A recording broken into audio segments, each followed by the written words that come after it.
A Justiça Federal no Paraná condenou o ex-presidente Lula por corrupção e lavagem de dinheiro na ação penal sobre o sítio de Atibaia, no interior de São Paulo. Na sentença, a juíza Gabriela Hart afirmou que Lula recebeu vantagem indevida em decorrência do cargo de presidente, de quem se exige um comportamento exemplar enquanto maior mandatário da República. Lula foi condenado a 12 anos e 11 meses de prisão por corrupção e lavagem de dinheiro. Segundo a juíza, ele recebeu R$870 mil em propina da OAS e da Odebrecht por meio da reforma e decoração do sítio de Atibaia. As obras começaram em 2010, no fim do segundo mandato de Lula, e terminaram em 2014. Gabriela Hart considerou que o ex-presidente Lula teve ciência das obras realizadas pela Odebrecht em seu benefício e da sua família, porque foi informado sobre o seu cronograma pelo empresário Emílio Odebrecht. Visitou o sítio quando ainda faltavam alguns acabamentos e notas fiscais referentes à reforma, entregues a seu advogado e amigo Roberto Teixeira, foram encontradas em sua residência. Também afirmou que Lula tinha relação próxima com Léo Pinheiro, ex-presidente da OAS, que tinha ciência do Caixa Geral de Propinas mantido entre a empresa e o Partido dos Trabalhadores, e que, portanto, tinha plena ciência da origem ilícita dos recursos utilizados pela OAS na reforma da cozinha do sítio. Mas a juíza declarou não haver provas de que o ex-presidente soubesse das reformas na fase inicial, quando foram realizadas pelo pecuarista e amigo de Lula, José Carlos Bunlai, ao contrário do que os procuradores afirmavam na denúncia. De acordo com Gabriela Hart, a prova é clara ao imputar à falecida esposa do ex-presidente, dona Marisa Letícia, o pedido a Bunlai para que realizasse a reforma em proveito de sua família. O sítio não está em nome de Lula, mas na decisão a juíza considerou que ficou amplamente comprovado que a família do ex-presidente Lula era frequentadora assídua no imóvel, bem como que o usufruiu como se dona fosse, e que, sendo proprietário ou não do imóvel, é fato incontroverso que foram efetuadas reformas e comprados objetos para atender interesses de Luiz Inácio Lula da Silva e de sua família. Como provas da participação de Lula, a juíza considerou depoimentos de delatores, testemunhas e outros réus, além de trocas de mensagens, planilhas de pagamentos, laudos e notas fiscais. É a segunda condenação de Lula na Lava Jato. A primeira, pelo caso do triplex do Guarujá, foi de 12 anos e 1 mês no julgamento de segunda instância. O ex-presidente cumpre pena em Curitiba desde abril do ano passado. A unificação das penas será feita pela juíza responsável pela execução penal, Carolina Lebos.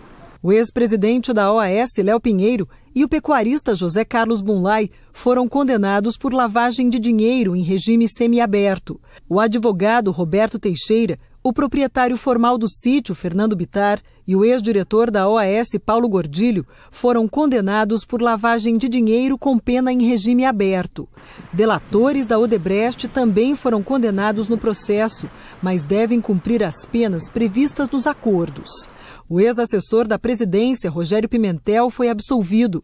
E o ex-executivo da OAS, Agenor Medeiros, teve o processo extinto. A juíza Gabriela Hart determinou ainda o confisco do sítio de Atibaia e estabeleceu o valor mínimo de reparação dos danos causados, R$85 milhões.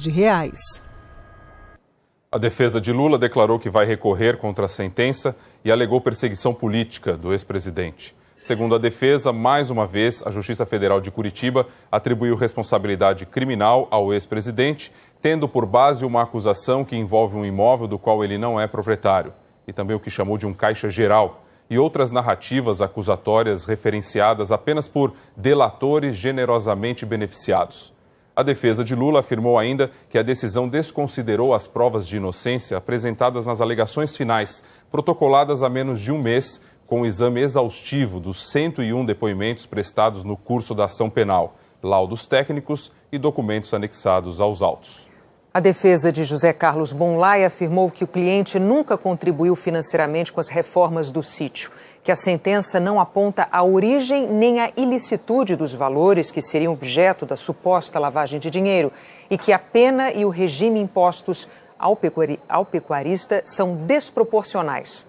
A OAS afirmou que tem contribuído com a Justiça, prestando todos os esclarecimentos e que o foco da nova administração é concluir os acordos de leniência e seguir com os negócios. A Odebrecht declarou que tem colaborado com as autoridades para esclarecer os fatos narrados pela empresa e seus ex-executivos e que está comprometida com uma atuação ética, íntegra e transparente.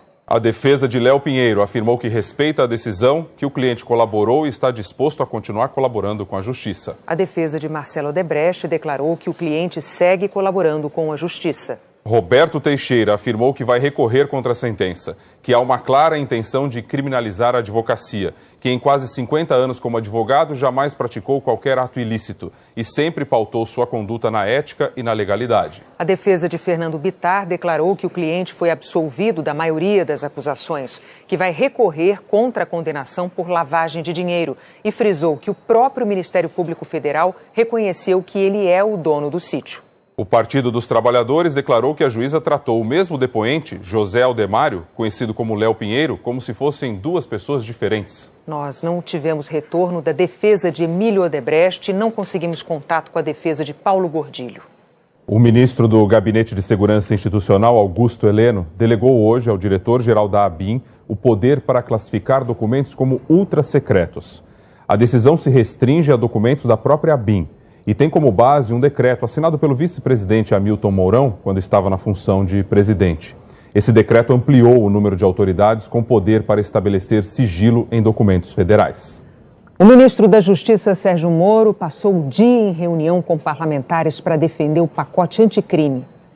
O ministro Sérgio Moro se reuniu com o presidente do Senado, Davi Alcolumbre, do Democratas. Foi apresentar o pacote de combate à corrupção e ao crime organizado. O projeto, que altera 14 leis, ainda vai ser entregue ao Congresso. A tramitação vai começar pela Câmara, justamente onde Moro passou parte da tarde reunido com a Frente Parlamentar da Segurança Pública, a chamada Bancada da Bala. Um encontro fechado, apenas para os deputados. O ministro falou durante quase 2 horas, repetiu várias vezes que o governo quer receber sugestões. Moro voltou a defender a proposta que trata da legítima defesa no caso de policiais em serviço, o chamado excludente de ilicitude, uma promessa de campanha do presidente Jair Bolsonaro. Temos a legítima defesa prevista no Código Penal, nós apenas descrevemos na lei situações que podem acontecer em concreto que já seriam reputadas como caracterizadoras da legítima defesa.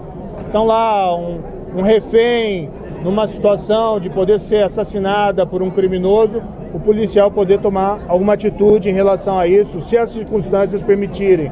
Alguns parlamentares cobraram ainda mais diálogo. Vamos ter muitos debates pela frente e muita coisa precisa ser esclarecida para que esta lei venha defender o povo brasileiro contra a violência. O coordenador da Frente Parlamentar de Segurança disse que o projeto foi bem recebido. Ele considera que alguns pontos podem ser aprovados ainda neste semestre. Não veremos ter grandes problemas para a aprovação desses projetos.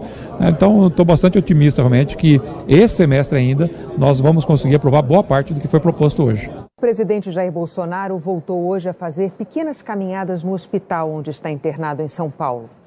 9 dias depois da cirurgia no Hospital Israelita Albert Einstein, em São Paulo, os exames mostraram avanços na recuperação do presidente Jair Bolsonaro. Segundo o boletim médico, o presidente evolui com quadro clínico estável, sem dor ou febre, com melhora dos exames laboratoriais e de imagem. Permanece com sonda nasogástrica, dreno no abdômen e antibióticos. O presidente Jair Bolsonaro continua tomando pequenas quantidades de água e é alimentado por nutrientes injetados com o soro. Hoje ele voltou a sair do quarto, andou 2 vezes pelo corredor. Numa delas precisou parar e se sentar, mas completou a caminhada e pediu para repetir o exercício mais tarde. O porta-voz da presidência disse que não há previsão de alta. Informou também que Bolsonaro fez despachos oficiais ontem e que hoje conversou por telefone com o ministro Carlos Alberto dos Santos Cruz, da Secretaria de Governo, sobre assuntos pessoais. Muito mais o ministro querendo saber como ele se encontrava e, efetivamente, em termos de despacho, ele hoje não teve essa ação, não teve esse trabalho.